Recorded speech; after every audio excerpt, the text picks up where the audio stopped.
聖經新普及譯本，詩篇119篇89至94節。上主啊，你的話語傳到永遠，堅立在天。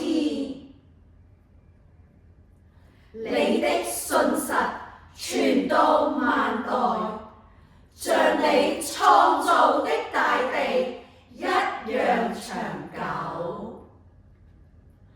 你的法則傳到今天，一切都順從你的安排。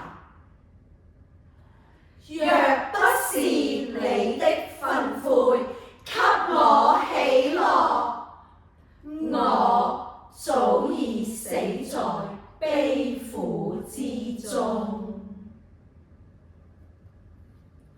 我絕不會忘記你的訓令，因你藉這些命令給我生命。